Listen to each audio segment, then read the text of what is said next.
મહાજનની આપણે વાત કરીએ તો સામાજિક અને આર્થિક ક્ષેત્રે વેપારી મહાજનોનું બહુ જ મોટું કામ હતું. અગાઉ આપણે કહ્યું કે સર પડે અને ધડ લડે એના વધામણા વૈકુંઠમાં જાય એવી એક શસ્ત્રની પૂજાની વાત, વીરત્વની પૂજાની વાત પણ ગુજરાત અને સૌરાષ્ટ્રે સ્વીકારેલી હતી. તો સાથે સાથે ગુજરાત અને સૌરાષ્ટ્રની એક પરંપરા એટલે મહાજન પ્રવૃત્તિ. આ મહાજન પ્રવૃત્તિ આવી છે વેપાર અને વાણિજ્યમાંથી. જે વેપારીઓ હતા એ ઘણું બધું કમાતા અને એમાંથી એ દાનનો મહિમા શરૂ થયો. દાનનો મહિમા એટલે સામાજિક કલ્યાણ સાથે જે નબળા વર્ગો છે, વંચિતો છે, એને જોડવાનો એક પ્રયાસ. અને આ રીતે મહાજનોની એક પરંપરા શરૂ થઈ અને ગુજરાતની એક ઓળખ આપણે જો આપવી હોય તો મહાજન પરંપરાનું સિરમોર રાજ્ય એ ભૂતકાળમાં પણ હતું, એ 14મી થી 15મી સદી 17મી સદીમાં પણ હતું અને આજે પણ એક મહાજન પરંપરા આપણે ત્યાં એક અસ્તિત્વ ધરાવે છે એવું ચોક્કસ કહી શકીએ મિત્રો. આપણે 1750 થી 1820 ગુજરાતને જો જોઈએ તો આ સમયનો ગાળો છે એ ગુજરાત માટે એક સંક્રાંતિક કાળ હતો. ગુજરાત એ વેપાર અને વાણિજ્યનું બહુ જ મહત્વનું અથવા તો જાણીતું કેન્દ્ર હતું. પરંતુ આ સમયગાળામાં જ ભારતીયો અને ખાસ કરીને આપણે ગુજરાતની વાત કરીએ છીએ તો ગુજરાતીઓના હાથમાંથી વેપાર વિદેશીઓના હાથમાં જતો રહ્યો હતો. સૌથી પહેલા પોર્ટુગીઝ, વલંદા, સ્પેનિશ, સ્કેન્ડિનેવિયન અને અંગ્રેજો આ બધા જ લોકો વેપારની સાથે જોડાયા અને ગુજરાતની સાથે વેપાર કરતા કરતા એ ગુજરાતમાં પણ પ્રવેશ્યા. પ્રારંભિક તબક્કે મેં કહ્યું એમ વલંદાઓ, સ્પેનિશ કે સ્કેન્ડિનેવિયન આ બધા જ લોકો આવ્યા અને અંગ્રેજો પણ એમની સાથે હતા. પણ શરૂઆતના ગાળામાં અંગ્રેજોનું વેપારમાં આધિપત્ય નહોતું અથવા તો કેન્દ્રસ્થ સત્તા નહોતી. પરંતુ ધીમે ધીમે અંગ્રેજોએ સત્તામાં સૌથી મહત્વના અથવા તો અગ્રેસર બન્યા. જો 1818 થી આપણે વાત જોઈએ, 1750 થી 1820ની અંદર જે વાત હતી એ આખો ગાળો સંક્રાંતિ કાળ હતો. કારણ કે એ સમયે ઘણા બધા આપણે ભૌગોલિક કારણો પણ જોયા હતા અને જેને કારણે ગુજરાતના અર્થતંત્રને, વેપાર અને વાણિજ્યને અસર થઈ હતી. તો સાથે સાથે વિદેશી જે વેપારીઓ હતા એ પણ આ આંતરરાષ્ટ્રીય વેપારના બજારમાં પ્રવેશ્યા હતા અને એ બાજુથી પણ એક આપણી સામે પડકાર આવ્યો હતો. પરંતુ જો 1818 થી ગુજરાત પર અંગ્રેજોના શાસનથી આપણે શરૂ કરીએ તો સંસ્થાનવાદની કેટલીક નકારાત્મક અસરો પણ પડી હતી. પણ એ પહેલા કેટલીક વાતો મારે એવી પણ કરવાની છે કે જે અંગ્રેજોનું શાસન વધારે ને વધારે ફેલાયું એમાં ગુજરાત ક્યાં આવે. આપણે જાણીએ છીએ કે 1818 થી સમગ્ર દેશની અંદર અંગ્રેજોનું એક ચક્રી શાસન અથવા તો એક હપ્પુ સત્તા તરીકે એ લોકો કેન્દ્રમાં આવ્યા. પરંતુ જ્યારે ગુજરાતમાં વાત કરીએ તો 1827 સુધી અંગ્રેજો એક કેન્દ્રસ્થ વેપારની સત્તા તરીકે અહીંયા અસ્તિત્વ ધરાવતા નહોતા. પરંતુ સમગ્ર ભારત જ્યારે અંગ્રેજોની સંપૂર્ણ અસર હેઠળ 1827 થી આવ્યું ત્યારથી ગુજરાત પણ એની સાથે જોડાયું હતું એમ ચોક્કસ કહીએ. તો આ અંગ્રેજી શાસનની જે વ્યવસ્થા હતી એ શાસનની વ્યવસ્થાની અંદર વેપાર અને વાણિજ્ય પણ સામેલ હતું. તો એ સંસ્થાનવાદની અસરો કેવી રીતે નકારાત્મક પડી છે એ પણ આપણે જોવું પડે. અગાઉ આપણે કહ્યું કે ગુજરાતમાં અનેક રજવાડાઓ હતા, અનેક રાજ હતા. પરંતુ આ અનેક નાના નાના ઠકરાતો ની ઝુમખા સમાન જે આ રજવાડાઓ હતા એ રજવાડાઓની બહુ જ મહત્વની વાત એવી હતી કે ટોચની સત્તા હોય એને એ તાબે થઈ જતા, માત્ર ને માત્ર પોતાનું શાસન ચાલુ રહે, પોતે રાજા તરીકે અસ્તિત્વ ધરાવતા રહે, આટલો જ એનો એક સ્વાર્થ, પ્રજાની એને કોઈ પડી ન હોય એવું ચિત્ર સરળતાથી આપણે આપી શકાય. આવી પરિસ્થિતિમાં કેન્દ્રસ્થ સત્તા તરીકે અંગ્રેજોનું શાસન આવ્યું અને અંગ્રેજોને માત્ર ને માત્ર ગુલામ દેશને અને ગુલામ પ્રજાને લૂંટવા સિવાયનો કોઈ એમનો મહત્વનો અભિગમ નહોતો. એ બાબત બહુ સ્પષ્ટ છે. આ સંજોગોમાં અર્થકારણ તૂટી જશે, અર્થકારણ નબળું પડી જશે એવી કોઈ વાત વિચારવાનું અંગ્રેજોને તો બહુ સ્વાભાવિક હોય કે મનમાં આવે જ નહીં. અને એમણે જુદા જુદા સમયે મહેસૂલી નીતિ, જમીન નીતિ, રૈયતવાળી પ્રથા, વારંવાર બદલાતું ટેક્સ માળખું, આ બધી જ રીતે જે ગ્રામીણ પ્રજા છે એ ગ્રામીણ પ્રજાને સતત બોજો આપવાનું જ કામ કર્યું. પરિણામે શું થયું કે એને જે ઉપજ હોય એ ઉપજમાંથી નફો મેળવી લેવાનું જ માત્ર ને માત્ર ગોઠવ્યું અને એ પેલું જે કહેવાય છે ને કે ગમે તે રીતે માત્ર પોતાના નફા સાથે જોડાયેલા સત્તાધીશો તરીકે એમણે કામ કર્યું. અને એને પરિણામે ગુજરાતની એક ઓળખ એવી પણ ખરી કે વેપાર વાણિજ્યની અંદર આગળ. પણ તો ગુજરાતની ખેતીની વાત કરીએ તો ખેતીમાં પણ આપણે એ સમયે પણ પછાત નહોતા. ખેતીની અંદર આ સત્તાધીશોએ સ્થાન આપ્યું નહીં, કે ખાસ કરીને આમાં જે કામ કરવા જેવું હોય એ કરવામાં આવ્યું નહીં. ઉલટાકનું જે ખેતીમાં કામ થતું હતું એ કામને દૂર કરવાનું અથવા તો એ કામ અટકાવી દેવાનું માત્ર ને માત્ર એમણે કામ કર્યું છે. આને જોઈએ તો ગુજરાતના સમાજ જીવનમાં અથવા તો કોઈ પણ સમાજ જીવનમાં ખેતી એ આર્થિક બાબત સાથે એવી રીતે સંકળાયેલું છે કે આજે પણ જો આપણે ભારત એક ખેતી પ્રધાન દેશ છે અને ગુજરાત પણ ખેતી ઉપર નિર્ભર છે એવું કહેતા હોઈએ તો આ 14મી થી 19મી સદી સુધીની જો વાત કરતા હોઈએ, સાયન્સ અને ટેકનોલોજીનો આટલો બધો આવિર્ભાવ નહોતો થયો એવા સમયગાળામાં પણ ખેતી એ જ બહુ જ મહત્વની વસ્તુ હતી. અને મોટા ભાગે નગરોનો વ્યાપ અને વિસ્તાર જોઈએ તો આંગળીના વેઢે ગણાય એટલા જ નગરો હતા, પરંતુ આ નગરો પણ ખેતીની સાથે તો સતત જોડાયેલા જ હતા. આવી પરિસ્થિતિ હોવા છતાં, ખેતીની સાથે લોકો જોડાયેલા હોવા છતાં અને અર્થકારણ ખેતી ઉપર સતત અવલંબતું હોય, નિર્ભર રહેતું હોય એવી સ્થિતિ હોવા છતાં અંગ્રેજોએ ખેતી ઉપર કોઈ પણ પ્રકારનું ધ્યાન આપ્યું નહીં, પરંતુ પોતાનો નફો કઈ રીતે મળે એનું જ સતત ધ્યાન રાખી અને શાસન વ્યવસ્થામાં પણ જુદા જુદા સમયે કરના માળખા એવી રીતે લાવવામાં આવતા હતા કે સ્થાનિક જે ખેડૂત છે એની કમર તૂટી જાય તો ભલે તૂટી જાય, પરંતુ પોતાને તો માત્ર વધારેમાં વધારે પ્રમાણમાં નફો મેળવવો છે અને પોતાના ઉદ્યોગો જે ઇંગ્લેન્ડમાં સ્થપાયા છે એ ઇંગ્લેન્ડને કઈ રીતે ચલાવવા એની જ માત્ર એમને ચિંતા હતી. અને આ ચિંતા એમણે ગુજરાતીઓના શોષણ માટે, કિસાનોના શોષણ માટે અમલમાં મૂકી. આ કિસાનોના શોષણ માટેની આ અમલની નીતિ એમણે કઈ રીતે મૂકી? તો એમણે જબરજસ્તીથી એ સમયે માત્ર ને માત્ર રોકડિયા પાકો જ લેવામાં આવે, રોકડિયા પાકોનું જ ઉત્પાદન થાય એવા પ્રયાસો સત્તાના જોરે લાગુ કરાવવામાં આવે. એટલે પોતાના લાભ જોયા, ખેડૂત પાયમાલ થાય તો ભલે થાય એની એમણે દરકાર કરી નહીં. એટલે ગુજરાત એ સમયે અંગ્રેજોના શાસન સમયે કાચા માલનું એક ઉત્પાદન કેન્દ્ર બન્યું. મિત્રો, આપણે જ્યારે પ્રાઇમરી કક્ષાએ ભણતા હતા ત્યારે એક વાત આપણે સતત જોતા હતા કે ગુજરાતની આપણે વાત કરતા હોઈએ ત્યારે ગુજરાત એક એવી પરિસ્થિતિમાં છે કે એ પરિસ્થિતિ જ્યારે આપણે ઔદ્યોગિકરણની દ્રષ્ટિએ જોતા હોઈએ તો એવું કહીએ છીએ કે અમદાવાદ એ ભારતનું માન્ચેસ્ટર હતું.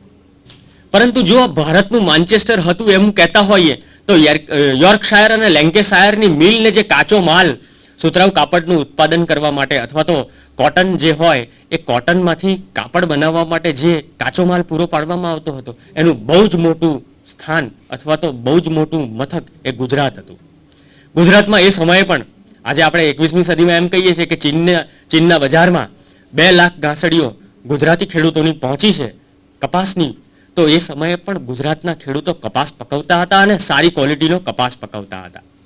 આજે બીટી કોટનની વાત થાય છે, પણ એ સમયે પણ જે કોટન ઉત્પાદન થતું હતું એ શ્રેષ્ઠ કક્ષાનું હતું અને શ્રેષ્ઠ કક્ષાનું હોવાને કારણે અંગ્રેજો એનું જ ઉત્પાદન સતત કરાવતા હતા અને એ ઉત્પાદનને જે કાચો માલ હોય એને અંગ્રેજોના જે ઇન્ડસ્ટ્રીયલાઇઝેશન થયું છે એવા વિસ્તારોમાં લઈ જતા હતા. એટલે યોર્કશાયર અને લેન્કેશાયરની મિલોને આ કાચો માલ આપવામાં આવતો હતો, કપાસ આપવામાં આવતો હતો અને એમાંથી કપડાં બનીને ફરી પાછા દુનિયામાં અને ભારતમાં અને જે લોકો કાચો માલ ઉત્પન્ન કરતા હતા એ પ્રદેશમાં ગુજરાતમાં પણ એ વેચતા હતા.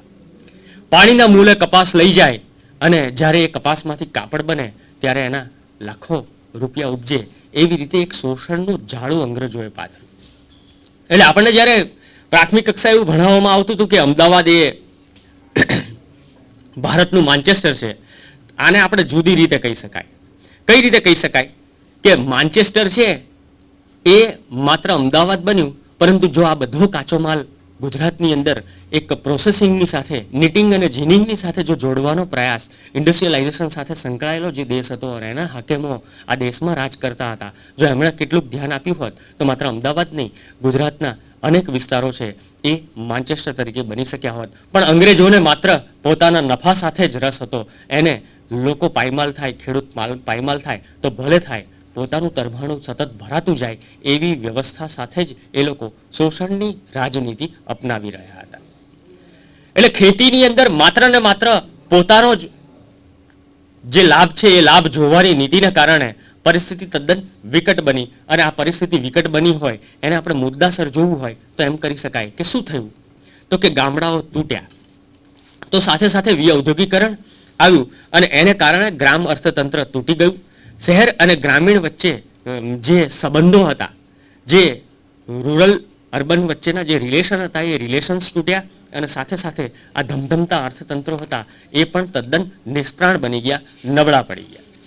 એ સમયે છપ્પનિયો દુકાળ આવ્યો 1899 અને 1900ની સાલમાં આ છપ્પનિયો દુકાળ આવ્યો અને આ છપ્પનિયા દુકાળની અંદર ગુજરાતના સૌથી મોટા પ્રદેશો જે હતા ત્યાં અનેક પ્રકારની જાનહાનિ ફેલાઈ અને અનેક લોકોએ પોતાનો જાન આપી દેવો પડ્યો માત્ર ને માત્ર દુકાળને કારણે. હવે આ દુકાળ પડ્યો અને જાનહાનિ થઈ, એની પાછળ પણ અંગ્રેજોની નીતિ જવાબદાર હતી. કારણ શું? મેં અગાઉ કહ્યું એમ રોકડિયા પાકો જો એમના ઉત્પાદનને આગળ લઈ જવા માટે રોકડિયા પાકોની અથવા તો કાચા માલની જરૂર છે તો માત્ર ને માત્ર આવા ઉત્પાદનો જ ખેતીમાં થાય એવું અંગ્રેજોએ ધ્યાન આપ્યું અને એવી નીતિ અને જબરજસ્તીથી ખેડૂતો પાસે એ જ પ્રકારની ખેતી કરાવતા હતા અને એને પરિણામે ગુજરાતમાં એ સમયે અનાજનું ઉત્પાદન ઓછું થતું હતું અથવા તો થવા જ દેતો નહોતા અને એને કારણે છપ્પનિયા દુકાળમાં સૌથી મોટો ભૂખમરો આ પ્રદેશે ભોગવ્યો અને એણે એક સૌથી વધારે પ્રમાણમાં જાનહાનિનું એક કલંકિત ઇતિહાસ પણ આપ્યો. મિત્રો, BM ભાટિયા નામના ઇતિહાસવિદ એવું કહે છે કે જો છપ્પનિયા દુકાળમાં સૌથી વધારે પ્રમાણમાં માણસોના મોત થયા હોય તો માત્ર ને માત્ર અંગ્રેજોની આર્થિક નીતિને કારણે થયા છે અને અંગ્રેજોની આ આર્થિક નીતિ માત્ર ને માત્ર શોષણ સાથે જ સંકળાયેલી હતી. એને પ્રજાકીય જીવનમાં બહુ રસ ન હોય એવી રીતે અર્થકારણની અંદર એ કઈ રીતે તૂટી જાય છે અથવા તો અર્થકારણ બચાવવાની વાત એમણે ક્યારેય વિચારી નહોતી. એટલે આર્થિક બાબતોને દ્રષ્ટિએ આપણે સમાજને જો સમજવું હોય તો આવી રીતે સમજી શકાય. એવી જ રીતે હવે આપણે સામાજિક દ્રષ્ટિએ સમાજ જીવનને સમજીએ તો એ સમયમાં જ્ઞાતિ વ્યવસ્થા સમાજને જો સમજવો હોય તો સમાજશાસ્ત્રી તરીકે એમ કહી શકાય કે જ્ઞાતિવાદી વ્યવસ્થાને પહેલા જોવી પડે. અન્ય જ્ઞાતિઓ જે હતી અન્ય રાજ્યોમાં એ અન્ય રાજ્યોની જેમ ગુજરાતમાં પણ એ સમયે કોટિક્રમિક વ્યવસ્થા હતી અને બ્રાહ્મણો સૌથી ટોચ ઉપર હતા અને અસ્પૃશ્યો એ તળિયે હતા. જે આપણે 4 વર્ણની વાત કરીએ છીએ બ્રાહ્મણ, ક્ષત્રિય, શૂદ્ર અને વૈશ્ય, તો જે અસ્પૃશ્ય જ્ઞાતિઓ હતા અથવા તો નિમ્ન જ્ઞાતિ સમૂહો હતા એ નિમ્ન જ્ઞાતિઓ સમૂહનો કોઈ સ્થાન સમાજમાં નહોતું. એટલે દરજ્જા અને એના આધારે ભૂમિકાની વાત કરતા હોઈએ તો એ લોકોનું સ્થાન ખૂબ જ નિમ્ન હતું. હવે જ્યારે આપણે સમાજ વ્યવસ્થાની વાત કરતા હોઈએ તો આ દરજ્જા સમૂહોને આપણે ચોક્કસ સમજી શકીએ, પણ એ સમયે હિન્દુ વિચારધારા મુજબ 4 વર્ણો ઉપરાંત 18 વર્ણોની વ્યવસ્થા ગુજરાતમાં હતી એવું કહેવામાં આવે છે. આ જે વર્ણ વ્યવસ્થા હતી 18 વર્ણોની એને 9 નારુ અને 9 કારુના નામે ઓળખવામાં આવે છે. આ 9 નારુમાં કયા વર્ણ અથવા તો કઈ જ્ઞાતિના લોકો હતા? તો કે કુંભાર, પટેલ, સોન, રસોયો, ગાંધર્વ, હજામ, માળી, કચ્છાકર અને તંબોળી એ 9 નારુમાં સમાવિષ્ટ હતા. તો 9 કારુમાં ચમાર, ઘાંચી, છીપા, વાંસફોડો, કલાઈ કરનારો, દરજી, ગુવાર, ભીલ અને માછીમાર સંકળાયેલા હતા. આ 9 નારુ અને 9 કારુની જ્યારે વાત કરતા હોઈએ ને ત્યારે મિત્રો આપણે નરસિંહ મહેતાને પણ યાદ કરીએ. નરસિંહ મહેતાએ એવું લખેલું છે કે સકળ લોક સૌને વંદે. આ સકળ લોક એટલે શું? તો કે ગુજરાતની જે સમાજ વ્યવસ્થા હતી આ સમાજ વ્યવસ્થામાં વર્ણ વ્યવસ્થા આવતી હતી અને વર્ણ વ્યવસ્થાની અંદર 9 નારુ અને 9 કારુ એટલે 18 વર્ણોની વાત હતી અને આ 18 વર્ણોને આપણે સકળ લોક તરીકે ઓળખતા હતા એ સમયે. તો સકળ લોકમાં સૌને વંદે, નિંદા ન કરે કોની રે. આ જે આખી વાત છે એ સાહિત્ય એ પણ સમાજ દર્શનનો એક અરીસો છે એમ જો આપણે કહેતા હોઈએ તો નરસિંહ મહેતાના આ કવિતામાં પણ નરસિંહ મહેતાના ભજનમાં પણ આ જે સકળ લોક છે એ સકળ લોકની વાત ચોક્કસ આપણે દર્શાવી શકીએ. જ્યારે આપણે જ્ઞાતિ વ્યવસ્થાની અંદર ઉચ્ચ નીચની વાત કરીએ કે દરજ્જાની વાત કરીએ તો જ્ઞાતિ વ્યવસ્થાની અંદર આંતરિક કોટિક્રમની પણ આપણે ચોક્કસ વાત કરવી પડે. કારણ કે જ્ઞાતિ વ્યવસ્થા હોય પણ જ્ઞાતિની અંદર પણ પોતપોતાની આંતરિક કટોકટી હોય. આજે આંતરિક કટોકટી જો આપણે એક જ જ્ઞાતિમાં સમજવી હોય કારણ કે એ સૌથી ટોચની જ્ઞાતિ હતી તો બ્રાહ્મણ જ્ઞાતિની વાત કરીએ તો બ્રાહ્મણ જ્ઞાતિની અંદર આંતરિક કોટિક્રમ એવો હતો કે જે લોકો શિક્ષણ સાથે સંકળાયેલા હતા એ લોકો ગૃહસ્થ તરીકે નાગરીય જીવન સાથે સંકળાયેલા હતા એ ગૃહસ્થ તરીકે ઓળખાતા. પછીનું સ્થાન પુરોહિતની હતું. એટલે પુરોહિત એટલે મંદિરમાં તમે જાઓ તો મંદિરમાં ગોસ્વામી સંપ્રદાયના કોઈ પૂજારી હોય અથવા બ્રાહ્મણ પુરોહિત હોય, પૂજારી હોય, તો પૂજારીઓ તરીકે જે લોકો સેવારત હતા એવા બ્રાહ્મણોનું સ્થાન બીજા નંબરે હતું અથવા તો સેકન્ડ નંબરે હતા. ગૃહસ્થોનું સ્થાન સૌથી ઊંચું હતું અને પુરોહિતો પછી ભિક્ષુકો જે ભિક્ષા માગી અને પોતાનું જીવન ગુજરાન ચલાવતા હોય એવા બ્રાહ્મણોનું સ્થાન સૌથી નીચું હતું. આ બ્રાહ્મણ જ્ઞાતિનું આંતરિક કોટિક્રમિક દ્રષ્ટિએ આપણે એક ઉદાહરણ આપ્યું છે, પરંતુ તમામ જ્ઞાતિઓમાં લગભગ કોટિક્રમિક વ્યવસ્થા જોવા મળતી હતી એ સમયે એમ ચોક્કસ કહી શકાય. સેંકડો જ્ઞાતિઓ હતી, સેંકડો પેટા જ્ઞાતિઓ હતી, અને આ પેટા જ્ઞાતિઓ અને જ્ઞાતિઓ વચ્ચે લગ્ન, જમણ, ધંધા બાબતે ને ચોક્કસ નિયમો હતા. આ નિયમો ફેરવી શકાય નહીં, તો સાથે સાથે સમાજ જીવનમાં ઊંચ નીચનો ક્રમ એ સામાન્ય ગણાતો હતો. સૌ લોકો એને સ્વીકારીને ચાલતા હતા. તો જ્યારે આપણે ઊંચ નીચના ક્રમ અને આંતરિક કોટિક્રમની વાતો કરીએ તો સાથે સાથે આપણે રૂઢિઓ અને રિવાજો પણ જોવા પડે. રિવાજ અને રૂઢિ પરલૌકિક સત્તાએ પરંપરાગત રીતે સ્થાન ભોગવવા માટે આપી છે એવી એક સામાજિક માન્યતા હતી. અલબત્ત આ માન્યતાની અંદર કોઈ આધાર નહોતો, પરંતુ જે જ્ઞાતિઓ ટોચની જ્ઞાતિઓ છે એ ટોચની જ્ઞાતિઓને સત્તા જે મળી છે, દરજ્જો જે મળ્યો છે, એ તો પરંપરાગત સત્તાએ આપ્યો છે, અથવા તો જે દૈવી શક્તિ છે એ દૈવી શક્તિએ આવું સ્થાન અને એનો ભોગવટો આપ્યો છે એવું લોકો માનીને ચાલતા હતા. અને સાથે સાથે બહુ મજાની વસ્તુ એ પણ છે કે જ્ઞાતિઓ જે હતી એ જ્ઞાતિઓને એકબીજા સાથે હરીફાઈ કરવાની છૂટ ન હતી. હવે જ્યારે જ્ઞાતિ હરીફાઈની આપણે વાત કરતા હોઈએ તો આંતરિક કોટિક્રમિક વ્યવસ્થાની અંદર પણ જે એક જ્ઞાતિ હોય અને એક જ્ઞાતિની અંદર જે કોટિક્રમિક વ્યવસ્થા હોય એ લોકોને પણ પોતાને ધંધા કે વ્યવસાયની બાબતમાં એકબીજાની હરીફાઈ કરવાની છૂટ નહોતી. એટલે જે બ્રાહ્મણ ગૃહસ્થ તરીકે જે ટોચના બ્રાહ્મણો હતા એ ટોચના બ્રાહ્મણો જેવું જ કામ જો કોઈ ભિક્ષુક બ્રાહ્મણને કરવું હોય તો એને છૂટ આપવામાં નહોતી આવતી. તો પૂજારીને પણ જો વિદ્યાર્થીઓને ભણાવવાનું કામ કરવાનું હોય તો સમાજ વ્યવસ્થા એને એવી છૂટ આપતી નહીં. અને આ જે છૂટ નહોતી આપતી એની પાછળના કારણો શું? તો એક તો પરલૌકિક સત્તા, ઈશ્વરીય સત્તા તો ખરી જ, પરંતુ એવી પણ વાત કે પેઢી દર પેઢી સુધી જે આપણો સમાજ વ્યવહાર ચાલતો હોય, જે સંસ્કારનો વારસો ચળવાતો હોય, તો આ પેઢી દર પેઢી જે સંસ્કાર વારસો જળવાતો હોય એના મૂળમાં લોહીના તત્વો છે. અને લોહીના તત્વો એવી માન્યતા સાથે લોકો જીવતા કે એના લોહીમાં જ એવા સંસ્કારો વસે છે કે આ વ્યવસાય સાથે સંકળાયેલો છે અને આ વ્યવસાયમાં એ તદ્દન બીજા કરતાં વધારે પ્રમાણમાં આવડત ધરાવતો છે. અને જો આ આવડત ધરાવતી વાતને આપણે સમજવી હોય તો આપણે ચોક્કસ કહી શકીએ એક